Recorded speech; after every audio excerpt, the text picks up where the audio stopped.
నమస్తే, welcome to RTV. నేను Mounika. So ఈ మధ్య కాలంలో రియల్ ఎస్టేట్ ఏ విధంగా ఉంది? ఒక ఫ్లాట్ కొనాలన్నా లేకుంటే ఏదైనా ఇల్లు తీసుకోవాలనుకున్నా ఎటువంటి ఇబ్బందులను ఫేస్ చేస్తున్నారు? అసలు ఒక వెంచర్స్ని లేకపోతే ఎవరైనా రియల్ ఎస్టేట్ బ్రోకర్స్ని నమ్మాలంటే ఏ విధంగా ఉంది పరిస్థితులు? సో ఇన్ ఫ్యూచర్లో ఈ రియల్ ఎస్టేట్ అనేది ఏ విధంగా ఉండబోతోందో, ప్రస్తుత రియల్ ఎస్టేట్ ఏ విధంగా ఉంది అని తెలియజేయడానికి ప్రస్తుతం మనతో శివకుమార్ గారు ఉన్నారు. ఆయనతో మాట్లాడి క్లియర్గా తెలుసుకుందాం. నమస్తే అండి. నమస్తే మేడం. ఎలా ఉన్నారు? I'm good madam. మీరు ఎలా ఉన్నారు? బాగున్నానండి, థ్యాంక్ యూ సో మచ్. అంటే బేసిక్గా రియల్ ఎస్టేట్ అంటేనే భయపడే సిచ్యువేషన్స్ అయితే ప్రస్తుతం మనం చూస్తున్నాం. అంటే మీకు ఏ విధంగా ఉందో తెలియదు, బట్ చాలామంది తీసుకోవాలనుకునే వాళ్ళకి అంటే ఒక మధ్యతరగతి పీపుల్కి అయితే అసలు ఆలోచనే లేదు, తీసుకోవాలి ప్రస్తుతం ఉన్న సిచ్యువేషన్స్లో తీసుకోవాలి అనే ఆలోచన లేకుండా పోయింది. సో మీరేమంటారు దాని గురించి? సో ప్రజెంట్ ఉన్న సిచ్యువేషన్లో అయితే కొంచెం రియల్ ఎస్టేట్ అనేది డౌన్ఫాల్ అయితే జరిగింది. సో ఇది రియల్ ఎస్టేట్లో కామన్ అండి, ప్రతి బిజినెస్లో అప్ అండ్ డౌన్స్ అనేది కామన్గా ఉంటుంది. సో ఇంత ముందుకు ఇప్పుడు డౌన్ ఉండడానికి రీజన్ ఏంటంటే, ఇంత ముందుకు సప్లై తక్కువ ఉండేది, డిమాండ్ ఎక్కువ ఉండేది ఇన్వెస్టర్స్ బయర్స్కి. సో అప్పుడు రియల్ ఎస్టేట్ అనేది బాగా జరిగింది. ప్రజెంట్ ఏమైందంటే సప్లై ఎక్కువ అయిపోయింది హైదరాబాద్లో కానీ తెలంగాణలో కానీ, డిమాండ్ అనేది బయర్స్ అనేది తక్కువ అయిపోయారు. సో ఇప్పుడు స్లో ఉంది. సో సడన్ ఒక 1 year తర్వాత మనకు దగ్గర మళ్ళీ సప్లై తగ్గిపోతుంటుంది. ఇప్పుడు ఎందుకంటే కన్స్ట్రక్షన్స్ అన్నీ అయిపోయినాయి, బయర్స్ రేజ్ అవుతుంటారు, వాళ్ళకి ఇన్కమ్ జనరేట్ అవుతుంది, సేవింగ్స్ అవన్నీ ఉంటాయి కదా. సో 1 year తర్వాత మళ్ళీ రేజ్ అవుతుంది. సో ఇది అప్ అండ్ డౌన్స్ అనేది కామన్ ఉంటుంది. సో ప్రజెంట్ ఉన్నది కొంచెం డౌన్ఫుల్ ఉంది, మళ్ళీ ఒక 1 year అవుతుంది, మళ్ళీ రేజ్ అవుతుంది, తర్వాత మళ్ళీ ఒక 2 years కంటిన్యూ ఉంటుంది, మళ్ళీ డౌన్ అవుతుంది, మళ్ళీ అప్ అవుతుంది. ఇది కామన్ అండి మార్కెట్లో అనేది. ఓకే, అంటే మీరు కూడా ప్రాపర్టీని సేల్ చేయడము లేకపోతే అంటే ఎవరైతే కొనుక్కోవాలనుకుంటున్నారో వాళ్ళకి మీ ద్వారా ఎక్కడైతే ప్రాపర్టీస్ బాగున్నాయో వాళ్ళకి సేల్ చేయడం జరుగుతుందని విన్నాము. మీ కంపెనీ గురించి మీరు ఏం చెప్తారు? సో మా కంపెనీ వచ్చేసి అండి property SR ventures private limited. Okay, మా కంపెనీ ఇచ్చే సర్వీసెస్ ఏంటిదంటే mediating services between the buyer and seller. ఒక ప్రాపర్టీ సెల్లర్కి అండ్ ప్రాపర్టీ బయ్యర్కి మధ్యలో మీడియేటింగ్ సర్వీసెస్ ప్రొవైడ్ చేస్తుంది మా కంపెనీ. మా కంపెనీ ఎస్టాబ్లిష్ అయ్యింది 2020 అండ్ మా ఎక్స్పీరియన్స్ వచ్చేసి పర్సనల్గా 15 years ఎక్స్పీరియన్స్ ఉంది. మా పార్ట్నర్కి వచ్చేసి 25 years ఎక్స్పీరియన్స్ ఉంది. సో మేము మోర్ దాన్ 1500 ట్రాన్సాక్షన్స్ జరిపాము. సో మా కంపెనీ సర్వీసెస్ వచ్చేసి ప్రజెంట్ అయితే ఆల్ ఓవర్ ఇండియా మనం సర్వీసెస్ అనేది ప్రొవైడ్ చేస్తున్నాము. సో మేము ఎలాంటి ప్రాపర్టీస్ అయినా డీల్ చేస్తాం. అంటే మినిమం 100 square yards ఉండాలి మేము డీల్ చేయాలంటే.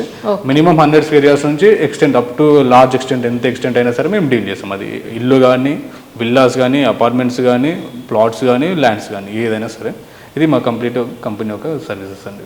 ఓకే, అంటే బేసిక్గా ఒక పర్సన్ కొనాలనుకోవాలా అంటే ఒక ప్లాట్ తీసుకోవాలనుకున్నా, ఒక ఇల్లు ఇండిపెండెంట్ హౌస్ తీసుకోవాలనుకున్నా, లేదా 1 BH తీసుకోవాలనుకున్నా కూడా చాలా ఆలోచిస్తారు. కొంతమంది మేము మోసపోయామండి అని కూడా మనం ఇంతకుముందు విన్నాము. సో మీ దగ్గర సర్వీసెస్ ఏ విధంగా ఉంటాయి? వాళ్ళని ఏ విధంగా మీరు సాటిస్ఫై చేస్తారు? సో మోసపోవడం అనేది, ఒక బయ్యర్ మోసపోవడం అనేది జరుగుతుంది, జనరల్గా మార్కెట్లో జరుగుతుంది. అది ఏ విధంగా జరుగుతుంది అంటే, రీసేల్ ప్రాపర్టీస్ ఉంటాయి అనుకోండి, ఫర్ ఎగ్జాంపుల్ రీసేల్ అయినా సరే, న్యూ వన్ అయినా సరే. సో న్యూ వన్ అనుకోండి, ఇప్పుడు మార్కెటింగ్ వాళ్ళు ఉంటారు కదా, వాళ్ళకు ఇన్కమ్ ఇవ్వడానికి కంపెనీస్ ఏం చేస్తే ప్రైజెస్ అనేవి హైక్ చేస్తాయి. సో వాళ్ళు డైరెక్ట్ ఈ మార్కెటింగ్ పర్సన్స్ లేకుండా డైరెక్ట్ కంపెనీ వాళ్ళకి డైరెక్ట్ అప్రోచ్ అయితే వీళ్ళకి మంచి తక్కువ ప్రైస్కి, రీజనబుల్ ప్రైస్కి వస్తుంది. ఈ మార్కెటింగ్ పర్సన్స్ వల్ల ఏమవుతుంది, వీళ్ళకు మినిమం ఎంతో అంత హైక్ అనేది అవుతుంది, ప్రైస్ హైక్ అనేది అవుతుంది. సో అది ఆ విధంగా వీళ్ళు మోసపోతామని చెప్పేసి వీళ్ళు అనుకుంటారు బయ్యర్స్. అండ్ రీసేల్ మార్కెట్లో ఎలా ఉంటుంది అంటే, ఫర్ ఎగ్జాంపుల్ ఒక ప్లాట్ ఒక బయ్యర్ కొనాలనుకుంటున్నాడు. ఆ బయ్యర్ కొనాలనుకున్నప్పుడు మీడియేటర్ పర్సన్ ఒక పర్సన్ ఉంటాడు. సో ఆ పర్సన్ ఏం చేస్తాడు, యాక్చువల్లీ ఓనర్ దగ్గర నుంచి వచ్చే ప్రైస్ ఒకటి ఉంటుంది, ఈ బయ్యర్ కమ్మే ప్రైస్ ఒకటి ఉంటుంది. ఇన్ బిట్వీన్ లో ఈ మీడియేటర్ అనే పర్సన్ మార్జిన్ పెట్టుకుంటాడు అనమాట. So per square yard certain amount అని చెప్పేసి మార్జిన్ పెట్టుకుంటాడు. ఆ అమౌంట్ ఈ బయ్యర్కి లాస్ అవుతుంది. అంటే ఐ మీన్ మోసం అనేది ఇక్కడ ఈ విధంగా మోసం అయిపోతారు. అదే వీళ్ళు buyer and seller direct face to face meeting లో కూర్చున్నారు అనుకోండి, యాక్చువల్ ప్రైస్ అనేది బయ్యర్ అండ్ సెల్లర్ మాట్లాడుకుంటారు. సో ఇక్కడ ఆ చాయిస్ ఉండకపోవడం వల్ల బయ్యర్ అండ్ సెల్లర్ ఇద్దరు లాస్ అవుతున్నారు, ఇద్దరు మోసపోతున్నారు. సో మా దగ్గరకు వస్తే ఏముంటుందంటే, మేము కమిషన్ బేస్ అండి, complete commission base company services provide చేస్తుంది మా కంపెనీ. సో మేమేంటి, బయ్యర్ని సెల్లర్ని ఇద్దరిని ఫేస్ టు ఫేస్ కూర్చోబెడతాము. యాక్చువల్ ప్రైస్ అంటే సెల్లర్ ఏ ప్రైస్ అయితే ఎక్స్పెక్ట్ చేస్తున్నాడో అదే ప్రైస్ బయ్యర్కి ఇన్ఫార్మ్ చేస్తాము ఆన్ టేబుల్లో. అండ్ బయ్యర్ ఏ ప్రైస్ అనుకుంటున్నాడో ఆ ప్రైస్ బయ్యర్ ఓనర్ని డైరెక్ట్గా అడగొచ్చు. అక్కడ మేము జస్ట్ వాళ్ళిద్దరిని కాంప్రమైజ్ చేసి కన్విన్స్ చేసి ఒక సర్టన్ ఫిగర్ దగ్గర మేము లాక్ చేసి డీల్ క్లోజ్ చేస్తాం. దానికి మీద మేము జస్ట్ రెగ్యులర్ పర్సంటేజ్ మేము కమిషన్ తీసుకుంటాం అంతే తప్ప మార్జిన్స్ అనేవి ఉండవు. సో మా దగ్గరకు వస్తే బయ్యర్ కానీ సెల్లర్ కానీ మోసపోవడం అనేది ఉండదు, కంప్లీట్ బెనిఫిట్ ఉంటుంది వాళ్ళకు. ఓకే, అంటే బేసిక్గా ఒక పర్సన్ ప్రాపర్టీ తీసుకోవాలంటే అంటే వాళ్ళకున్న రిక్వైర్మెంట్ ప్రకారం చూపిస్తారా, లేకపోతే ఏ విధంగా వాళ్ళకి సర్వీసెస్ ప్రొవైడ్ చేస్తారు మీరు? సో బేసిక్గా మేడం వాళ్ళ పైసలు వాళ్ళు ఇన్వెస్ట్మెంట్ చేస్తున్నారు, వాళ్ళకి ఏం కావాలో అదే ఇప్పిస్తాము. సో వాళ్ళకు ఒక రిక్వైర్మెంట్ ఉంటే మనం ఇంకోటి అయితే చూపించలేం కదా. వాళ్ళకు రెసిడెన్షియల్ ఇల్లు కావాలనుకుంటున్నారు, వాళ్ళు ఉండడానికి లివింగ్ ఉండడానికి ఒక ఇల్లు కావాలనుకుంటున్నారు. అలాంటి వాళ్ళని తీసుకొని వద్దు ఇల్లు ఎందుకు కొనుక్కుంటావు, వచ్చి ప్లాట్ కొనుక్కో మంచిగా ఉంటుంది అని చెప్తే వాళ్ళు ఎక్కడ ఉండాలి? వాళ్ళ రిక్వైర్మెంట్స్ ఫుల్ చేస్తాం. మనం బేసిక్ ఏదంటే మనం మీడియేటింగ్ సర్వీసెస్ అండి, ఎవరికి ఏం కావాలో అది మాత్రమే ప్రొవైడ్ చేస్తాము. ఇప్పుడు సెల్లర్ ఉన్నాడు, ఆయన ప్లాట్ అమ్మాలంటే ప్లాటే అమ్ముతాం, కానీ భూమా వాళ్ళ ల్యాండ్ అమ్మలేము, అగ్రికల్చర్ ల్యాండ్. సేమ్ అలా అదేవిధంగా బయ్యర్కి ఆయనకి ఇల్లు కావాలంటే ఇల్లు ఇప్పిస్తాం తప్ప అగ్రికల్చర్ ల్యాండ్ ఇప్పివ్వం. సో వాళ్ళకి ఏ రిక్వైర్మెంట్, ఏ ఏరియాలో కావాలి, ఎంత బడ్జెట్ ఉంది, ఆ బడ్జెట్ తగ్గట్టు ఏ ప్రాపర్టీ వాళ్ళకి వస్తుంది, ఎగ్జాక్ట్ మ్యాచింగ్ తోటి మేము ప్రొవైడ్ చేస్తాం. So maybe some times it takes some times, but most of the cases 1 week లో క్లోజ్ చేస్తాం వాళ్ళకు. రిక్వైర్మెంట్ అనేది మోస్ట్ ఆఫ్ ది కేసెస్ లో 1 వీక్ లో మనం ఏంటంటే వాళ్ళకు ఒక హౌస్ రిక్వైర్మెంట్ ఉంటే మా టీం అంత పెద్దదన్నమాట. So we are not a small organization, we have very huge team. So మా టీం వర్క్ అలా ఆ విధంగా చేస్తున్నట్టు వాళ్ళకు రిక్వైర్మెంట్ 1 వీక్ లో ఫుల్ఫిల్ చేస్తాం మనం. ఓకే, ఒక ప్రాపర్టీని ఇన్వెస్ట్ చేసే వారికి మీరు ఏ విధమైన హెల్ప్ చేస్తారంటే ఏదైనా హెల్ప్ చేస్తారా వాళ్ళకి? డెఫినెట్గా అండి, మా కంపెనీ స్టార్ట్ చేసింది దానికోసము.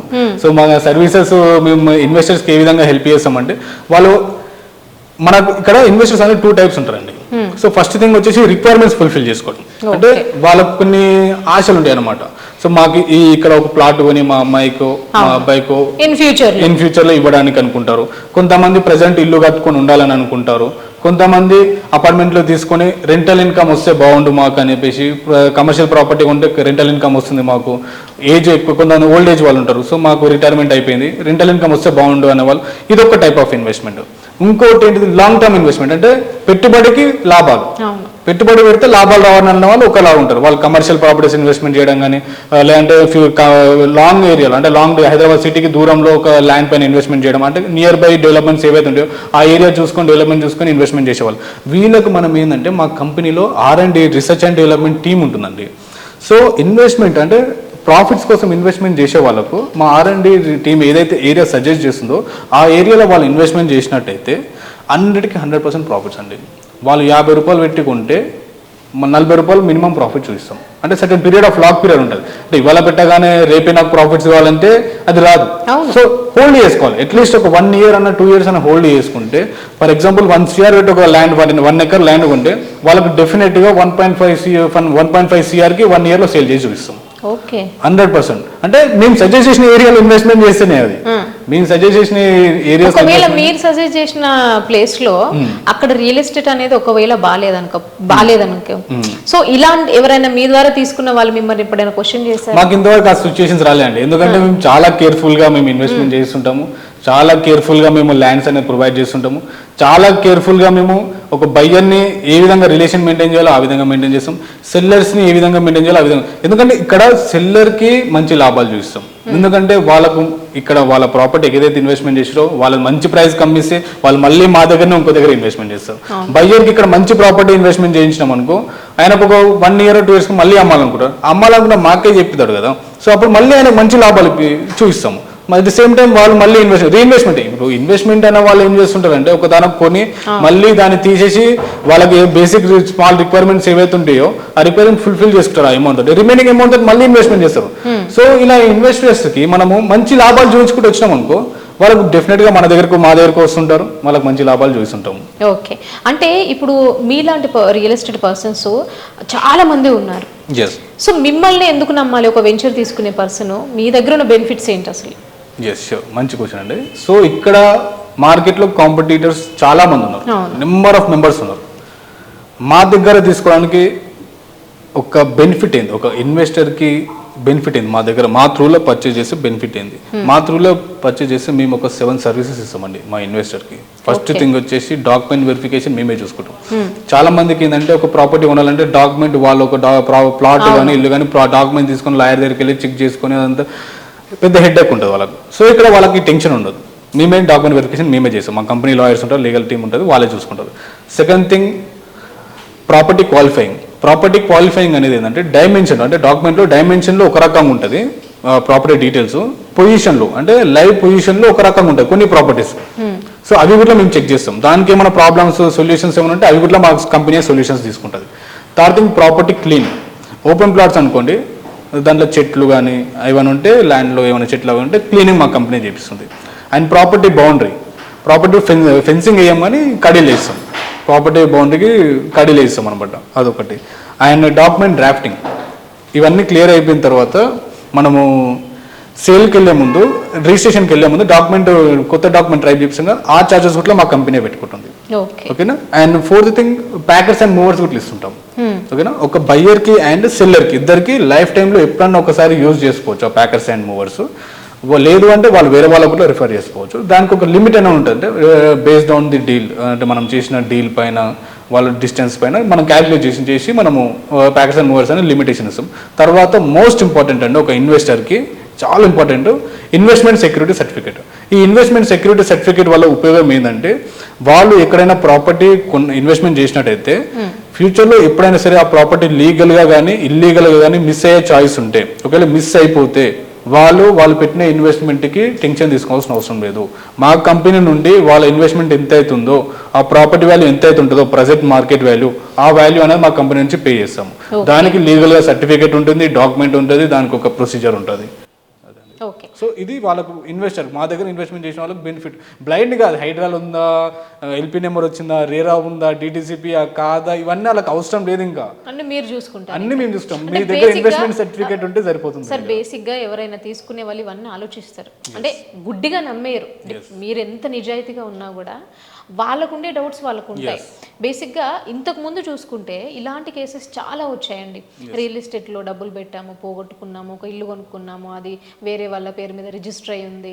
సో ఏం చేయాలి, అంటే మా పేరు మీదకి రావాలంటే ఏం చేయాలి, అంటే ఒక మీడియేటర్ మాకు ఇవన్నీ చెప్పకుండానే మమ్మల్ని చీట్ చేశాడు అనేవి చాలా విన్నాం మేము. సో నేను అందుకే అడిగా మీ ద్వారా బెనిఫిట్స్ ఏంటని. సో ఇదే మేడం, మా ద్వారా బెనిఫిట్స్ అనేది ఇవన్నీ ఏవైతే ఇప్పుడు మీరు ఏవైతే చెప్పారో ఈ ప్రాబ్లమ్స్ అన్నీ ఉన్నాయి అని చెప్పేసి మార్కెట్లో, ఆ ప్రాబ్లమ్స్కి సొల్యూషనే మా కంపెనీ యొక్క సర్వీసెస్. ఓకే. సో ఈ సర్వీసెస్లో మీరు ఆ ప్రాబ్లమ్స్ ఏవి పట్టించుకోవాల్సిన అవసరం లేదు. మీకు ఆటోమేటిక్గా ఇన్వెస్ట్మెంట్ సర్టిఫికేట్ ఒక్కటి ఉంటే, సెక్యూరిటీ సర్టిఫికేట్ ఉంటే ఈ ప్రాబ్లమ్స్ అన్నిటికీ ఫుల్ స్టాప్ పెట్టినట్టే ఇంకా. సో అది మేము ఇస్తున్నాం. సో ఇక్కడ ఈ ఇన్వెస్ట్మెంట్ సెక్యూరిటీ సర్టిఫికేట్ ఎందుకు ఇస్తున్నాం అంటే, ఇక్కడ ఏవైతే పైన చెప్పిన 6 సర్వీసెస్ ఉన్నాయో అది మా ఫాల్ట్. ఇన్ కేసు మేము కరెక్ట్ ప్రాపర్టీ ఇప్పించగలేదు అంటే మా ఫాల్ట్. అది కస్టమర్ అనేది ఒక మధ్యలో మీడియేటర్ని నమ్మి ప్రాపర్టీ కొంటాడు తప్ప ఓనర్ని నమ్మి కొన్నాడు ప్రాపర్టీని. సో మమ్మల్ని నమ్మి కొన్నప్పుడు ఆయన రూపాయి కష్టపడి సంపాదించుకొని ఇన్వెస్ట్మెంట్ చేసినప్పుడు మమ్మల్ని నమ్మి అతని ఇన్వెస్ట్మెంట్ని మనం వృధా చేయకూడదు కదా. సో అతని నమ్మకాన్ని మేము భరోసాగా ఉంచాలి, వాళ్ళకు సెక్యూరిటీ ఇవ్వాలి అని చెప్పేసి మేము ఇవన్నీ సర్వీసెస్ ఇస్తున్నాము. ఇన్వెస్ట్మెంట్ సెక్యూరిటీ సర్టిఫికేట్ ఇస్తున్నాము. ఇన్ కేస్ వాళ్ళ ఫ్యూచర్లో వాళ్ళ ప్రాపర్టీ మిస్ అయింది అనుకోండి, పేమెంట్ మేము చేస్తాం. మా కంపెనీకి వెళ్ళి ఆ పేమెంట్ మేము చేస్తాం. ఎందుకు మీరు అనవచ్చు, సార్ మరి మీరు అలా పేమెంట్ చేస్తే లాస్ అవుతారు కదా సార్ అంటే, లాస్ అవుతామండి, మరి మా మిస్టేక్ ఉంది కదా ఇక్కడ, ఒకవేళ అలా మిస్ అవుతే. సో మా మిస్టేక్ మేమే బాధ్యులం కావాలి, కానీ కస్టమర్ని బాధ్యం చేయాలి. చాలా మంది ఇలా ఒప్పుకోరు. అంటే బేసిక్గా ఏ తప్పు ఉంది, ఎట్లుంది, ఆ వెంచర్ ఎట్లుంది అనేది మీలాంటి పర్సన్స్కే తెలుసు, కొనేవాడికి తెలియదు. సో కొన్న తర్వాత ఇలాంటి ప్రాబ్లమ్స్ చాలా మంది ఫేస్ చేశారు. మీరు ఇప్పుడు నిజాయితీగా మేము ఇట్లా చెప్పుకుంటున్నామండి, మేము ఇట్లా తప్పు మా సైడ్ ఉంటే మేము ఖచ్చితంగా రిటర్న్ మనీ ఇస్తామని చెప్తున్నారు. చాలా మంది ఇలా చెయ్యరు, చాలా మంది మోసం చేసే వాళ్ళు ఉన్నారు. అందుకే రియల్ ఎస్టేట్ అంటే చాలా మంది భయపడుతున్నారు. అంటే ఈ చాలా మంది పీపుల్స్ వచ్చేసరికి ఎవరిని నమ్మాలి, ఎవరిని నమ్మకూడదు, అంటే డైరెక్ట్ పోయి మనము ఎవరైతే సేల్ చేస్తున్నారో ఆయనతో మాట్లాడుకోవాలా లేదా మీడియేటర్తో మాట్లాడుకోవాలా అనే కన్ఫ్యూజన్ చాలా మందికి ఉంది. దాన్ని క్లియర్ చేయాలంటే ఎట్లా అసలు? సో ఆ కన్ఫ్యూజన్ క్లియర్ అవ్వాలంటే ఒకసారి మేడం జనరల్ మార్కెట్లో అది క్లియర్ అవ్వదు. ఆ డౌట్, ఆ పర్స్పెక్షన్ ఏదైతే ఉందో అది క్లియర్ అవ్వదు. సో అది క్లియర్ అవ్వాలంటే వాళ్ళకు ఒక రైట్ పర్సన్, రైట్ కంపెనీ దగ్గరికి వాళ్ళు అప్రోచ్ అయితే కానీ, ఒక్కసారి వాళ్ళు ట్రస్ట్ ఏర్పడితే కానీ వాళ్ళకి ఆ డౌట్ అనేది, ఆ ఆలోచన అనేది పోదు ఇంకా. ఎందుకంటే ఆల్రెడీ మార్కెట్లో అలా జరిగినాయి సంఘటనలు ఉన్నాయి, వాళ్ళు ఫేస్ చేసినవి ఉన్నాయి. సో మళ్ళీ ఒక మంచి పర్సన్, మంచి కంపెనీ వాళ్ళకి మంచి ప్రోడక్ట్ ఇప్పిస్తే కానీ వాళ్ళకి ఆ ఆలోచన పోదు. సో ఒకసారి మా దగ్గర రండి, మా సర్వీసెస్ మీరు తీసుకోండి. మీకు అర్థమవుతుంది. సో లేదు ఈ మార్కెట్ చేంజ్ అయిపోయింది, మన పర్సన్స్ చేంజ్ అయ్యారు, మీడియేటింగ్ సర్వీసెస్ ఇచ్చే వాళ్ళు కూడా చేంజ్ అయ్యారు, ఇది ఒక కొత్త కాన్సెప్ట్ వచ్చింది, సో మాకు సెక్యూరిటీ ఉంటుంది వీళ్ళ దగ్గర కొంటే అనే ఆలోచన మీకే వస్తుంది తర్వాత ఆటోమేటిక్గా. కొంతమంది ఏంటంటే ఎక్కడ డెవలప్మెంట్ ఏరియాస్ ఉన్నాయి, ఎక్కడ పెడితే బాగుంటుంది ఇన్ ఫ్యూచర్లో, అంటే మేము ఇంత బిడ్డ తీసుకున్నాం కాబట్టి ఇన్ ఫ్యూచర్లో మా పిల్లలకి అంటే పనికొచ్చే విధంగా ఉండాలి అని కొంతమంది తీసుకునే వాళ్ళు ఆలోచిస్తూ ఉంటారు. సో అలాంటి వాళ్ళకి ఎలా గైడ్ చేస్తారు? సో మనము ఇందాక చెప్పాను కదా మేడం, ఇక్కడ ఇన్వెస్ట్మెంట్స్ అనేది 2 టైప్స్ ఉంటాయి. ఒకటి రిక్వైర్మెంట్స్ అంటే బేసిక్ ఫుల్ఫిల్మెంట్స్ ఉంటాయి, అంటే living right immediate living start చేయాలి, లేదంటే మా పిల్లలకు వాళ్ళ ఫ్యూచర్ ప్లానింగ్స్ ఉంటాయి, లేదు నాకు ఫ్యూచర్లో రిటర్న్స్ వస్తే సరిపోతుంది, అంటే కమర్షియల్ ఇన్వెస్ట్మెంట్ రెగ్యులర్ ఇన్కమ్ వస్తే సరిపోతుంది మంత్లీ అన్నట్టు డిఫరెంట్ టైప్స్ ఆఫ్ ఇన్వెస్ట్మెంట్స్ ఉంటాయి కదా. సో వాళ్ళ రిక్వైర్మెంట్స్ ఏంటిదో బట్టి వాళ్ళ ఫుల్ఫిల్మెంట్స్ ఎలా చేసుకోవాలనుకుంటున్నారో దాన్ని బట్టి మనం ప్రొవైడ్ చేస్తాం ప్రాపర్టీస్. ఎక్కడైనా చేస్తాము, వాళ్ళకు ముంబైలో కావాలన్నా చేస్తాము, ఢిల్లీలో కావాలన్నా ఫుల్ఫిల్ చేస్తాము, ఏపీలో కావాలన్నా చేస్తాము, తెలంగాణలో కావాలన్నా చేస్తాం. బేసిక్ మాకు కొంత ఇన్ఫర్మేషన్ ఇవ్వాల్సి ఉంటుంది వాళ్ళు, అంటే వాళ్ళు ఎలాంటి ప్రాపర్టీ చూడాలనుకుంటున్నారు, వాళ్ళ పర్పస్ ఏంది, ప్రాపర్టీ దేనికోసం చూడాలనుకుంటున్నారు, వాళ్ళ బడ్జెట్ ఎంత ఉంది, సో వాళ్ళ దగ్గర ఉన్న బడ్జెట్ సరిపోకపోతే ఇంకేమైనా సొల్యూషన్ ఉండి అడిషనల్గా ఏమైనా సొల్యూషన్ చేసి మేము తీసుకోగలుగుతామా, తీసుకున్నది మళ్ళీ దానికి కవర్ చేసుకోవడానికి సొల్యూషన్ ఏమైనా ఉంటాయా ఫైనాన్షియల్గా. సో ఇవన్నీ ఇస్తామండి మనకు. ఒక పర్సన్ దగ్గర 1 CR ప్రాపర్టీ వాల్యూకి అతని దగ్గర ఓన్లీ 50 lakhs ఉందనుకోండి, ఆ 50 lakhsతో 1 CR ప్రాపర్టీ ఎలా కొనాలి, కంప్లీట్ గైడెన్స్ ఇస్తాం. 1 CR ఉన్న వాల్యూని 50 lakhsతో ఎలా కొనాలి, కొన్న దాని తర్వాత 50 lakhs రిమైనింగ్ 50 lakhs ఏ విధంగా కవర్ చేసుకోవాలి, అది ఓన్లీ 50 lakhsని కవర్ చేయడం కాకుండా మనకు వచ్చే ప్రాఫిట్స్ని ఏ విధంగా గ్రాప్ చేసుకోవాలి, కంప్లీట్గా మనం గైడ్ చేస్తామండి. కంప్లీట్ ప్రతి ఒక్క దానికి మనం రియల్ ఎస్టేట్ సంబంధించిన ప్రతి ఒక్క దానికి సొల్యూషన్ ఇస్తాం మనం. ఓకే, అంటే బేసిక్గానండి ఒక ల్యాండ్ అయినా ఒక ఇల్లు అయినా ప్రతి ఒక్కరికి ఒక కళ అది. కొంతమంది ఏంటంటే సిటీకి దూరంగా అనుకుంటారు, కొంతమంది సిటీలో తీసుకోవాలనుకుంటారు, బట్ వాళ్ళ దగ్గర బడ్జెట్ ఉండదు. సో కొంతమంది అంటే మీలాంటి వాళ్ళు ఏం చెప్తారు అని అంటే ఇన్ ఫ్యూచర్లో ఇక్కడ డెవలప్ అయ్యే ఛాన్సెస్ ఉన్నాయండి మీకుండే బడ్జెట్కి. సో అలాంటి వాళ్ళకి ఎలా గైడెన్స్ ఇస్తారు? సో ఇక్కడ మేడం రియల్ ఎస్టేట్ అనేది ఎవర్ గ్రీన్ అండి. ప్రైజెస్ భూమి పైన పెట్టుబడి పెట్టిన వాళ్ళు చాలామంది చెప్పారు, చాలామంది సీనియర్స్ చెప్తున్నారు, ఎక్స్పర్ట్స్ చెప్తున్నారు, నేను అదే మాట చెప్తాను. భూమి అనేది తగ్గుతుంది, మనుషుల జనాభా అనేది పెరుగుతుంది, సో డిమాండ్ అనేది ఎక్కువ ఉంది, సప్లై అనేది తక్కువ ఉంది ల్యాండ్ది. సో భూమి పైన ఎక్కడ ఇన్వెస్ట్మెంట్ చేసినా లాస్ అనేది ఉండదు, కాకపోతే right time, right place, right situation అంతే. ఏ టైంలో ఏ ప్లేస్లో ఎలాంటి లొకేషన్లో మనం ఇన్వెస్ట్మెంట్ చేస్తున్నాం అనేది చూసుకోవాలి. సేమ్ ఇన్వెస్ట్మెంట్ హైవే పక్కన చేస్తే ఒకలా ఉంటుంది, సేమ్ ఇన్వెస్ట్మెంట్ మనం ఒక అడవిలో చేస్తే ఒకలా ఉంటుంది.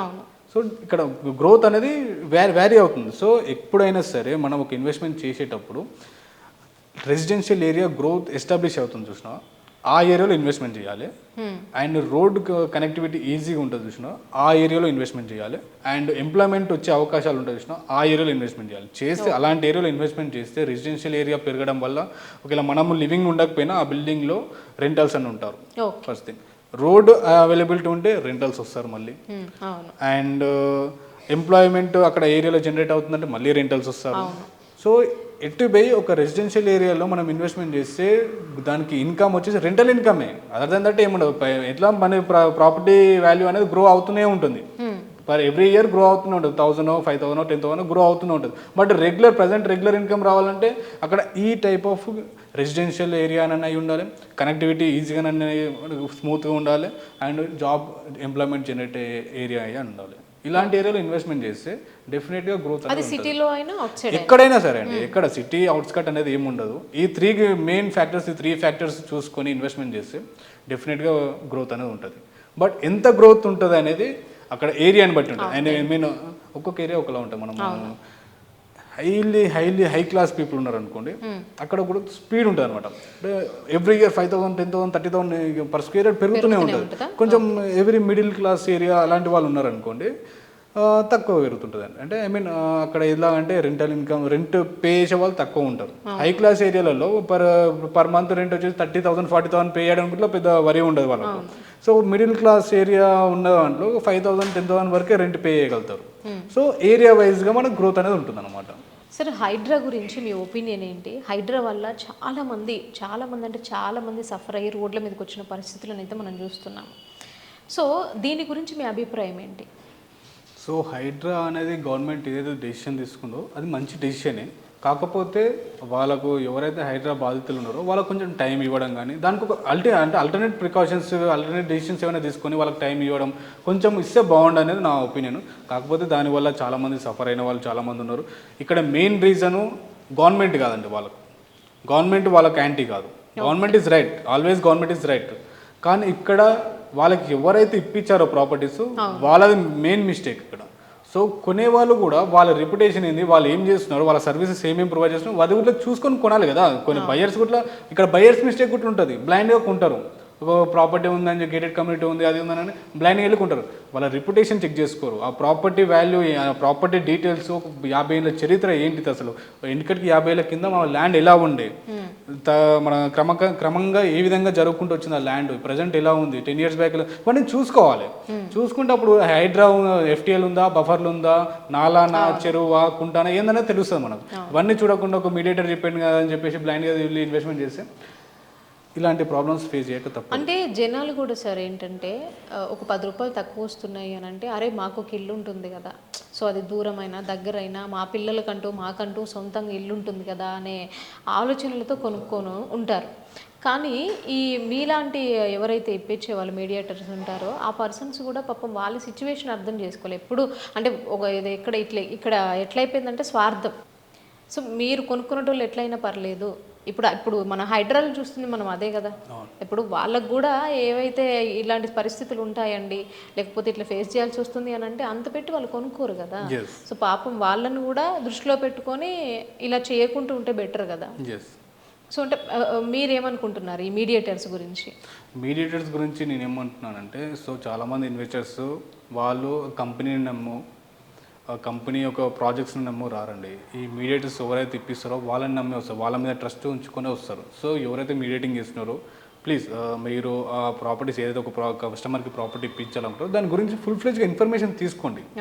కంప్లీట్ ఇన్ఫర్మేషన్, ఒక ఆ ల్యాండ్ వెంచర్ కాకముందు ఒక ల్యాండ్ ఎలా ఉండే, ఆ ల్యాండ్ 50 years ముందు ఎలా ఉండే, ఇదంతా ఇన్ఫర్మేషన్ తీసుకొని వాట్ కంప్లీట్ ఇన్ఫర్మేషన్ మీకు ఆ ప్లేస్లో, ఆ కస్టమర్ ప్లేస్లో మీరుంటే మీరు కొనుక్కుంటారు అన్న ఉద్దేశం ఉంటేనే ఆ కస్టమర్కి ఇప్పించండి. మీకు ఏదో పైసలు వస్తాయి కదా అని చెప్పేసి వాళ్ళకి ఇప్పించారనుకో వాళ్ళు ఫ్యూచర్లో ఇబ్బంది పడితే అది మనకు డైరెక్ట్గానో ఇండైరెక్ట్గానో మనకు ఇట్లా ఫేస్ చేయాల్సి వస్తుంది ఆ ప్రాబ్లమ్. సో నేను మీడియేటర్ చెప్పింది అంటే ఇప్పించే ప్రాపర్టీని క్లియర్ కట్గా ఇన్ఫర్మేషన్ ఈచ్ అండ్ ఎవ్రీథింగ్ తెలుసుకొని ఇప్పించండి. అండ్ ఇప్పుడు రియల్ ఎస్టేట్ ఏ విధంగా ఉంది, ఫ్యూచర్లో ఏ విధంగా ఉండబోతోంది? So always real estate gold అండి, గోల్డ్ కన్నా ఎక్కువనే. ఇంకా ఇప్పుడు ఒకప్పుడు మనం ఏదైనా కంపేర్ చేస్తే గోల్డ్ అండ్ డైమండ్, సిల్వర్ అని కంపేర్ చేస్తుంటే ఇప్పుడు రియల్ ఎస్టేట్ తోటి కంపేర్ చేయాలి. ఎందుకంటే ఎవర్ గ్రీనింగ్ అది. సో రియల్ ఎస్టేట్ ఫ్యూచర్లో చాలా గ్రోత్ ఉంటుందండి, చాలా గ్రోత్ ఉంటుంది. ప్రైజెస్ ఇంకా రేజ్ అవుతూనే ఉంటాయి, ఇంకా పెరుగుతూనే ఉంటాయి. ప్రైజెస్ అనేది తగ్గవు. టెంపరీగా కాన్స్టెంట్గా ప్రైజెస్ అనేది కాన్స్టెంట్ ఉండవచ్చు తప్ప ప్రైజెస్ అనేది డిక్రీజ్ అవ్వవు.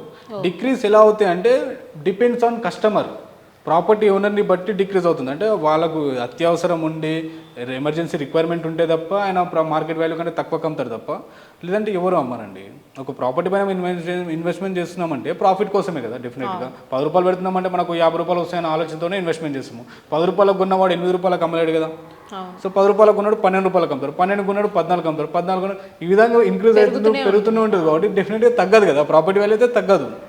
సో డెఫినెట్గా ఫ్యూచర్ రియల్ ఎస్టేట్లో ఫ్యూచర్ చాలా బాగుంటుంది. ఇన్వెస్ట్మెంట్ ఫ్యూచర్ తర్వాత, ఫ్యూచర్ అనేది పక్కకు పెట్టండి, రియల్ ఎస్టేట్ బాగుంటుందా తర్వాత పక్కకు పెట్టండి. ముందు మీ సొంతంగా మీకు కొంచెం భూమి ఉంచుకోండి.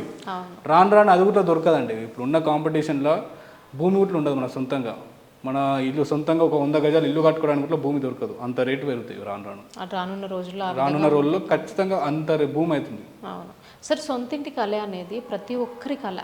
అంటే ఈ రియల్ ఎస్టేట్ అనేది ఏ విధంగా మారిపోయింది అని అంటే ఒక సామాన్యుడికి అందని ద్రాక్షలాగానే మిగిలిపోయింది. అంటే మీ దగ్గర సామాన్యుడు కొనే విధంగా ఏమైనా వెంచర్స్ ఉన్నాయి అంటే వెంచర్స్ కానివ్వండి, లేకపోతే 1 BHK 2 BHK ఇండిపెండెంట్ హౌస్, ఆ విధంగా ఏమైనా ఉన్నాయా సామాన్యుడు? మా దగ్గర అండి మినిమం ఇన్వెస్ట్మెంట్ 10 lakhs నుంచి మ్యాక్సిమం అన్లిమిటెడ్ వరకు మా దగ్గర ఉంటుందండి. ఓకే, అంటే డిపెండ్స్, మరీ సర్టెన్ అమౌంట్ కంటే తగ్గితే ఏమీ రాదండి మార్కెట్లో. ఓకే, సో మినిమం అమౌంట్ అనేది వాళ్ళ దగ్గర ఉంటే ఆ అమౌంట్ తగ్గట్టు మనం ప్రాపర్టీస్ని ప్రొవైడ్ చేస్తాం. సో మళ్ళీ ఆ మినిమం అమౌంట్లో ప్రాపర్టీస్ ఇన్వెస్ట్మెంట్ చేస్తే నాకు గ్రోత్ ఇలా ఉంటుంది అలా ఉంటుంది అంటే అలా ఉండదండి. ఆ మినిమం బడ్జెట్లో గ్రోత్ అనేది హైగా ఉండదు, చాలా స్లో ఉంటుంది. జస్ట్ ఏంటంటే వాళ్ళకు ఫ్యూచర్లో మన సడన్గా ఎప్పుడైనా రైజ్ అయినప్పుడు సడన్ రైజ్ ఉంటుంది అనమాట. సో 5 years హోల్డ్ అదే ప్రైస్. ఇప్పుడు వాళ్ళు ఫర్ ఎగ్జాంపుల్ 10 lakhs పెట్టి 100 square కొంటే 5 years వరకు అదే 10 lakhs ఉంటుంది. సడన్గా 1 fine day 6th yearలో వాళ్ళకు ఆ 10 lakhs కాస్త 1 year కావచ్చు. డిపెండ్స్ ఆన్ డెవలప్మెంట్స్, ఆ ఏరియాలో గవర్నమెంట్ తీసుకునే డెసిషన్స్ కానీ డెవలప్మెంట్స్ బట్టి సడన్గా పెరగవచ్చు. బట్ లాంగ్ టర్మ్ ఇన్వెస్ట్మెంట్కి మనం ఎక్కడైనా వాళ్ళ బడ్జెట్లో చూపిస్తాము. వాళ్ళకు పేషెన్స్ ఒక్కటి ఉండాలండి. పేషెన్స్ ఉంటే మంచి ప్రాఫిట్ షూట్లో వస్తాయి లాంగ్ టర్మ్లో. ఓకే, అంటే ఇప్పుడు హైదరాబాద్ లోకల్లోని చూసుకుంటే ఎక్కడెక్కడ అంటే ఏ ప్లేస్లో ఇన్వెస్ట్ చేస్తే బెటర్ అని మీరు అనుకుంటున్నారు? హైదరాబాద్ ఇన్సైడ్ ఓవరాల్ ఎక్కడ చేసినా బెటరే. ఇప్పుడు రీజనల్ రింగ్ రోడ్ ప్రపోజల్ వచ్చింది, ఆ రీజనల్ రింగ్ రోడ్ లోపల ఎక్కడ చేసినా బెటర్ అండి. సింపుల్. ఇంకా ఎక్కడెక్కడ పికప్ హ్యాండ్ పిక్ లొకేషన్స్ ఏం లేవు. హ్యాండ్ పిక్ లొకేషన్స్ పెట్టుకోవాలంటే మీ దగ్గర పైసలు ఉండాలి. మీ దగ్గర ఎనఫ్ బడ్జెట్ ఉంటే హ్యాండ్ పిక్ లొకేషన్స్ ఉంటే చెప్తాం మేము. లేదు మాకు బ్లైండ్గా ఇన్వెస్ట్మెంట్ చేయాలి, మా దగ్గర సరైన అమౌంట్ ఉంది, ఇన్వెస్ట్మెంట్ చేయాలి, మాకు గ్రోత్ ఉండాలి, ఫ్యూచర్లో ప్రాఫిట్స్ ఉండాలి అంటే త్రిపుర లోపల ఎక్కడ ఇన్వెస్ట్మెంట్ చేసినా గ్రోతే అండి. Once upon a time Sagar ring road ఉండేది, ring road inner ring road ఉండేది. ఇన్నర్ రింగ్ రోడ్ లోపల ఇన్వెస్ట్మెంట్ చేసిన వాళ్ళు మంచి ప్రాఫిట్స్ పొందిరు. తర్వాత ఓఆర్ఆర్ వచ్చింది, ఓఆర్ఆర్ లోపల ఇన్వెస్ట్మెంట్ చేసిన వాళ్ళు ఇప్పుడు కోట్లు చూస్తున్నారు. ఇప్పుడు మళ్ళీ RRR వచ్చింది. ఇప్పుడైనా ఇన్వెస్ట్మెంట్ చేయండి మీరు కనీసం. ఇప్పుడు ఇన్వెస్ట్మెంట్ చేస్తే మీరు కూడా కోట్లు చూస్తారు, లేదంటే ఇంకా అట్లనే ఉంటారు. తర్వాత ఇంకా నెక్స్ట్ ఆపర్చునిటీ వస్తుందా రాదనేది కూడా తెలియదు. అంటే ఇన్ ఫ్యూచర్లో కొనుక్కోలేని పరిస్థితులు ఉన్నాయి కాబట్టి ఆలోచించి తీసుకుంటే బెటర్ అంటున్నారు.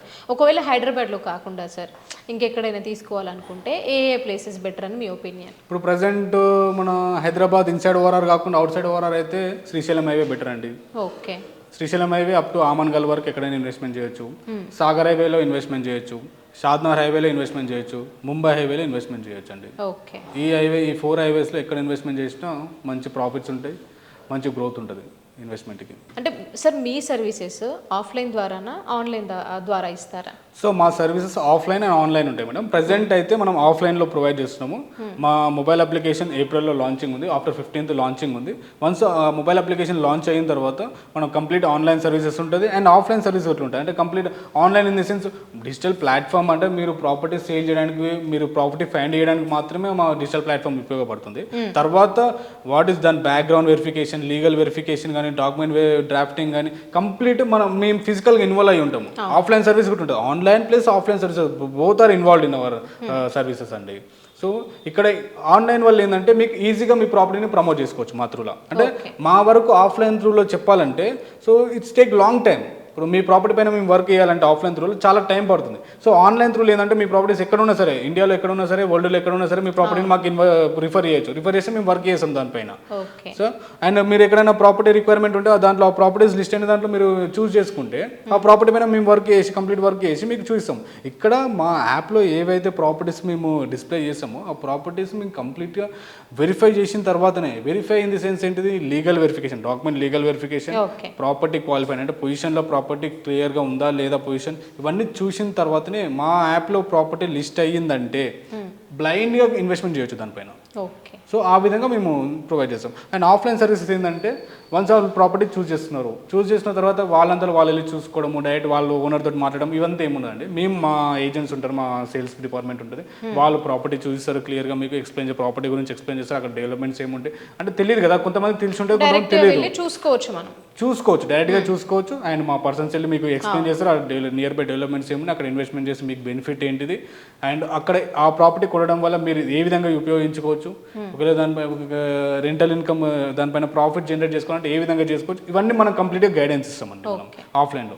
దాని తర్వాత మనం ఆ ప్రాపర్టీ చూసిన తర్వాత పేమెంట్ విషయంలో కూడా మనం దగ్గర ఉంటాం. ఎందుకంటే డైరెక్ట్ ఓనర్ టు ఓనర్ వాళ్ళు పేమెంట్ చేస్తే చాలా ప్రాబ్లమ్స్ వస్తాయి. చాలా మంది ఫేస్ చేసిన వాళ్ళకి ఆల్రెడీ తెలిసేది ప్రాబ్లం. మీడియేటర్ అనేది బేసిక్గా మస్ట్ అండ్ షుడ్ అండి. మీడియేటర్ అనేది చాలా ఇంపార్టెంట్. సో మనం మీడియేటింగ్ చేస్తాం కాబట్టి మా త్రూలో పేమెంట్ చేయొచ్చు, వాళ్ళకి సేఫ్ అండ్ సెక్యూర్ ఉంటుంది. తీసుకున్న వాళ్ళు మనీ రిసీవర్స్ కానీ మనీ పేయర్స్ కానీ. సెకండ్ థింగ్, డాక్యుమెంట్ అనేది క్లియర్గా ఉందా లేదంటే వాళ్ళు పర్సనల్ చెక్ చేసుకోవడం, కొంతమంది ఇన్ఫర్మేషన్ కరెక్ట్ ఇస్తుండొచ్చు, ఇవ్వకపోవచ్చు. సో మా దగ్గర తీసుకుంటే మేము అదంతా క్లియర్గా చెక్ చేస్తాం, మా డిపార్ట్మెంట్ ఉంటుంది కాబట్టి. And third thing, property cleaning కూడా ఉంటుంది. ఓపెన్ ప్లాట్స్ అనుకోండి, చెట్లు అవన్నీ ఉంటాయి కాబట్టి అవి క్లీన్ చేసి ఇస్తాము. And fourth thing, property boundary కడీలు వేసిస్తాము. అంటే ఇండ్ల మధ్యలో అయితే కడీలు అవన్నీ అవసరం లేదు, క్లీన్ చేసి ఇస్తాము. బయట ఓపెన్ ప్లేసెస్లో ఉన్నాయి అనుకోండి, ఫెన్సింగ్ అది బౌండరీ అనేది ఇంపార్టెంట్.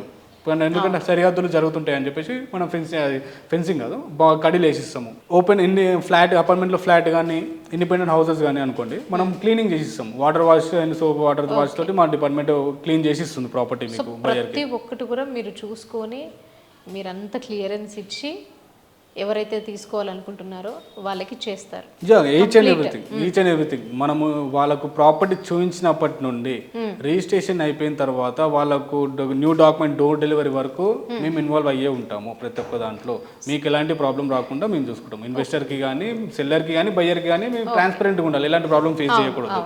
అండ్ ఒకవేళ హౌసెస్ అనుకోండి, మనం బిగినింగ్ ప్రాపర్టీ చూపించినప్పటికెళ్ళి దాన్ని క్లీన్ చేసి దాని ప్యాకర్స్ అండ్ మూవర్స్ దాంట్లో ఇంట్లో సామాన్ చదివి వాళ్ళకి మనకి డోర్ కీస్ వాళ్ళకి హ్యాండ్ చేతిలో పెట్టేంత వరకు మేము వర్క్ చేస్తాం. ఓకే సార్, ఇంకోటి ఏంటంటే ఇప్పుడు ఏదైతే రిజిస్ట్రేషన్ ప్రాసెస్ ఉంటుందో అది ఏ విధంగా ఉంటుంది? రిజిస్ట్రేషన్ అనేది మనకు ఎస్ఆర్ఓ ఆఫీస్లో అండి. రిజిస్ట్రేషన్ అనేది ఎస్ఆర్ఓ ఆఫీస్లో అంటే బేసిక్గా కొంతమంది ఏంటంటే రిజిస్ట్రేషన్ చేయించడానికి చాలా సంవత్సరాలు వెయిట్ చేపిస్తారు, తిప్పిస్తారు. అంటే మన పేరు మీద రిజిస్టర్ అయ్యేంత వరకు మనకు నమ్మకం లేదు అనే అపోహ అయితే ఒకటి ఉంది జనాలలో.